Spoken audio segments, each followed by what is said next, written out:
Okay everyone, चलिए करें start. Okay, आज हम लोग एक नया कंसेप्ट अब देख रहे हैं, and that is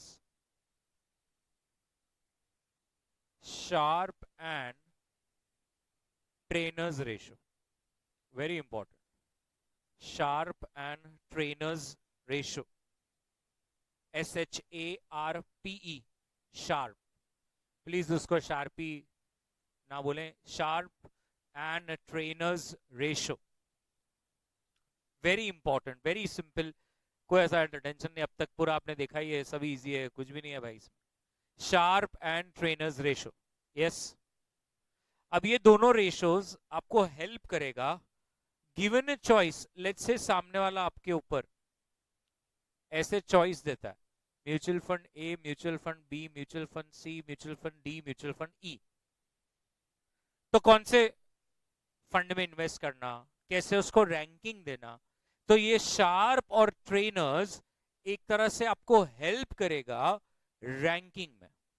they will help you how to rank it properly, कि मैं पहले ये म्यूचुअल फंड लूंगा, फिर ये म्यूचुअल फंड लूंगा, फिर ये म्यूचुअल फंड लूंगा। बात समझ में आ रही है? Everybody sure about this? सबसे बेस्ट म्यूचुअल फंड कौन सा रहेगा वो आपको बताया जाएगा, बेस्ट से वर्ष में रैंक किया जाएगा, बराबर।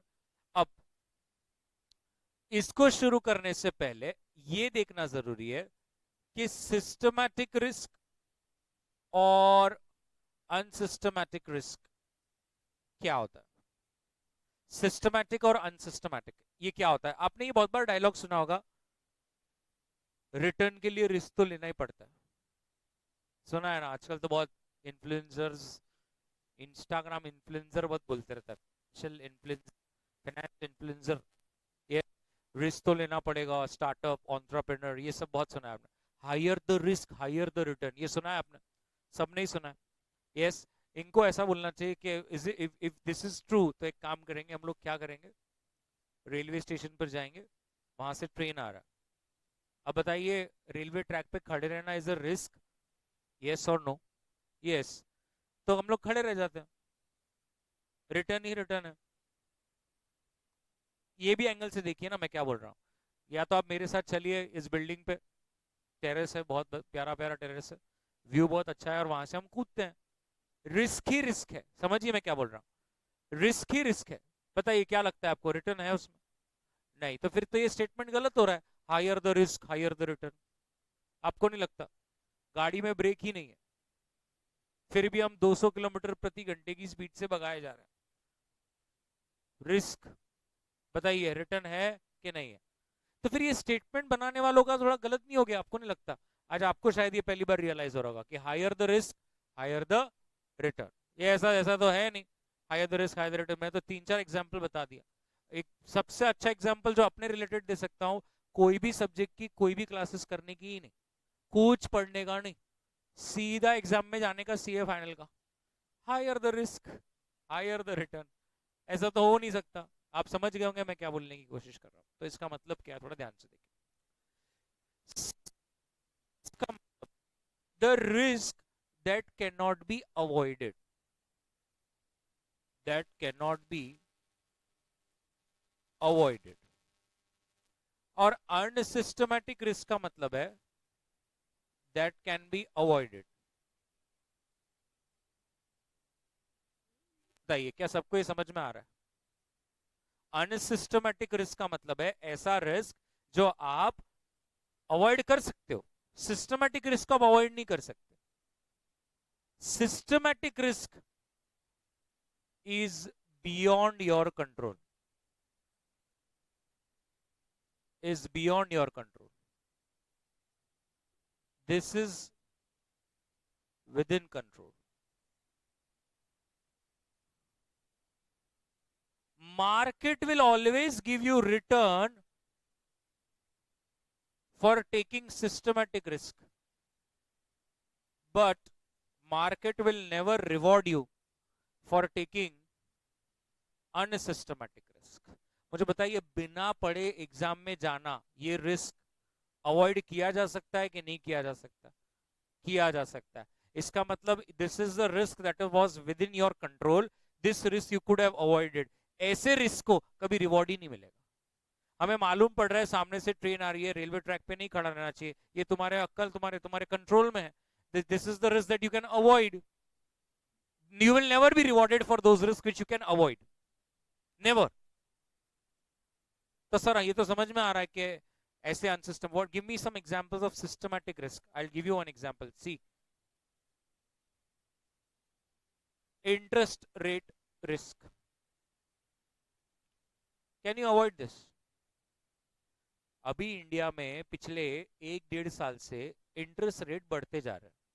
आरबीआई रेपो, रिवर्स रेपो, आप समझ रहे हैं, सीआरआर, एसएलआर, सब रेट्स बढ़ रहे हैं। क्यों? इन्फ्लेशन को फाइट करने के लिए। बराबर है ना? Can you avoid this risk, interest rate risk में? मैं इंटरेस्ट, मेरे मेरे को तो हम औरंगपुरा में तो इंटरेस्ट रिस्क होता ही नहीं, महाराष्ट्र में तो है ही नहीं, वो उधर यूपी साइड होगा, इधर इंटरेस्ट रिस्क है ही नहीं।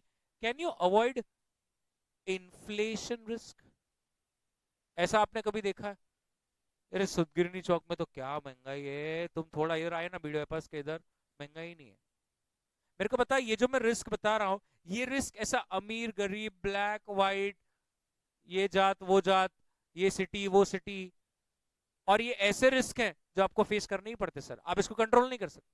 बताओ मेरे को एक ऐसा अकेला व्यक्ति जो पूरे भारत का महंगाई का, इन्फ्लेशन का रिस्क आप अवॉइड कर सकते हो? नहीं कर सकते, सबको लगना है। Give me, let me give you one more, I can give many. Political risk, क्या ही कर सकते हो, मुझे कुछ बोलना ही नहीं, हम लोग महाराष्ट्र में।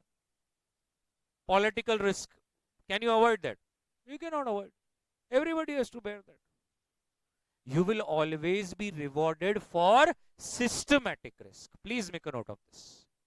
आशा करता हूं आप थोड़ा थोड़ा उसको करते रहते हो नोट। हाँ, ये वाला पार्ट समझ में आ रहा है क्या? सर सिस्टमैटिक रिस्क का मतलब क्या सर? ये आप उसको अवॉइड नहीं कर सकते सर। आपको अगर मार्केट्स में, स्टॉक मार्केट्स में जाना है ना, तो सर स्टॉक्स में आप इन्वेस्ट कर रहे हो तो इंटरेस्ट रिस्क, इन्फ्लेशन रिस्क, ये रिस्क आपको उठाना ही है। पॉलिटिकल रिस्क आपको रिस्क उठाना ही है। आप इसको बोलोगे मैं इसको अवॉइड करता हूं, नहीं। लेकिन आपको अगर मालूम पड़ता है कि एक पर्टिकुलर मोटर कार कंपनी है, और सर उस मोटर कार कंपनी की गाड़ियों में आग लग रही है, ये आपको पता चल गया, तो क्या आप अवॉइड कर सकते हैं उस कंपनी में इन्वेस्ट करने का? कर सकते हैं। आप फिर भी अवॉइड करोगे तो आप उसमें फिर भी इन्वेस्ट करोगे तो आपको रिस्क है ही, आपका पैसा कुछ रिटर्न नहीं देगा, आपका डूब जाएगा।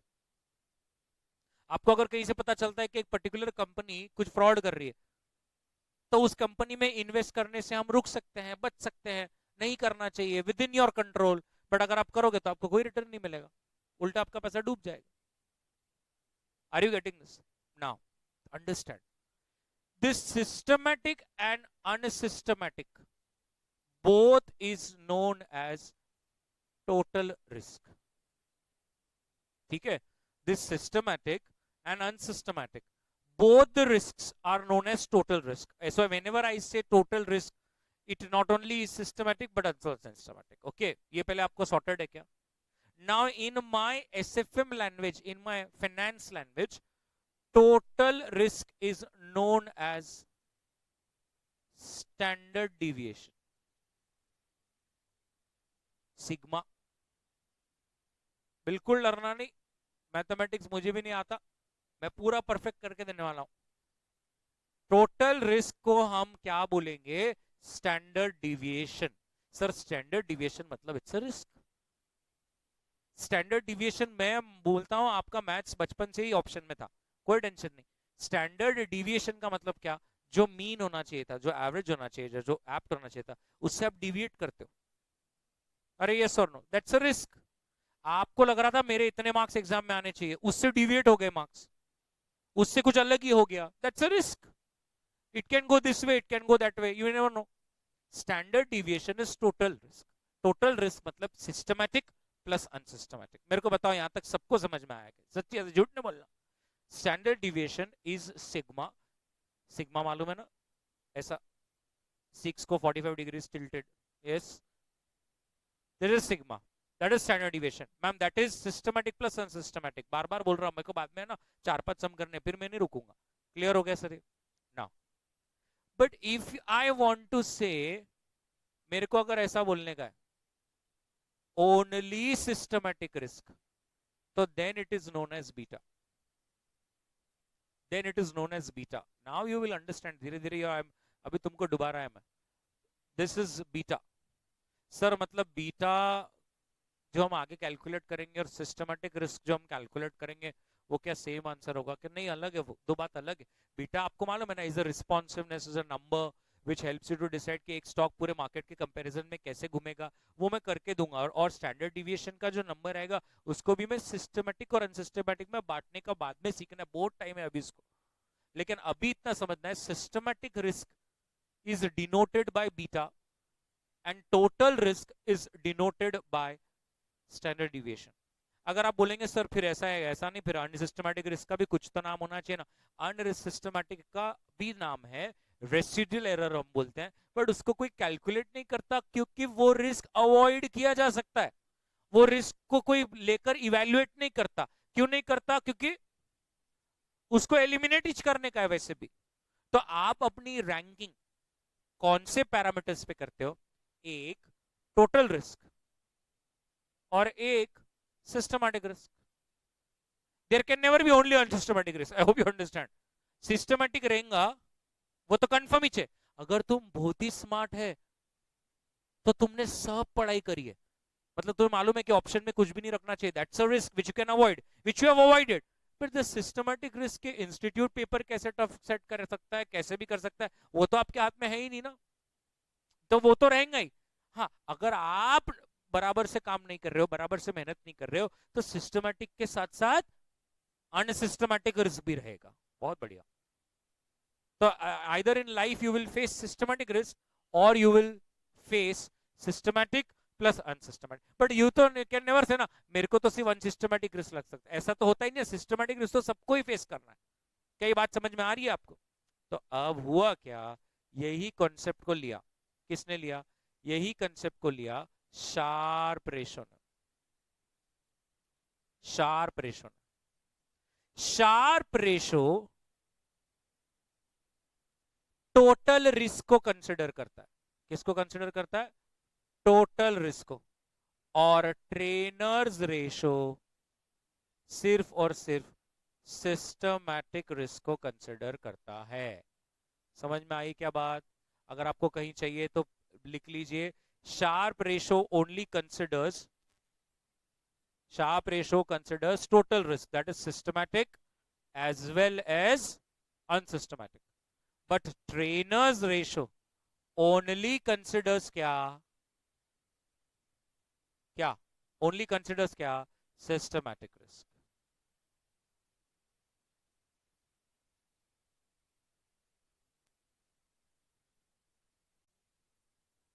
Yes or no? बराबर. शार्प रेशो क्या कंसिडर करता है? Total risk. और Treynor's only systematic risk. Treynor's systematic risk consider करता है.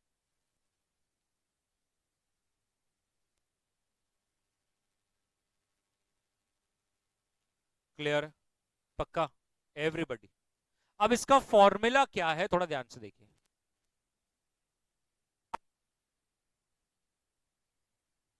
एवरीबॉडी, शार्प रेशो का फॉर्मूला है return of mutual fund minus risk free rate upon standard deviation of mutual fund. This is the formula of sharp ratio. क्या formula है Sharpe ratio का? Return of mutual fund minus risk free rate upon standard deviation of mutual fund. और अगर मैं trainers की बात करूं, trainers ratio, trainers ratio return of mutual fund minus risk free rate upon beta of that mutual fund. आप समझ गए होंगे. जब मैं शार्प रेशो की बात कर रहा हूं तो नीचे हम क्या कंसिडर कर रहे हैं? सर हम शार्प रेशो की जब बात कर रहे हैं तो हम नीचे कंसिडर कर रहे हैं स्टैंडर्ड डिविएशन. यस और नो? और जब हम ट्रेनर्स रेशो की बात कर रहे हैं तो क्या कंसिडर हो रहा है नीचे? सिर्फ और सिर्फ सिस्टमैटिक रिस्क. बीटा लिख रहे हैं हम लोग. बरोबर है। इसका दूसरा नाम है रिवॉर्ड टू वेरिएबिलिटी, और ट्रेनर्स में हम कहते हैं रिवॉर्ड टू वोलेटिलिटी। समझ में आया एवरीबॉडी? बोलो।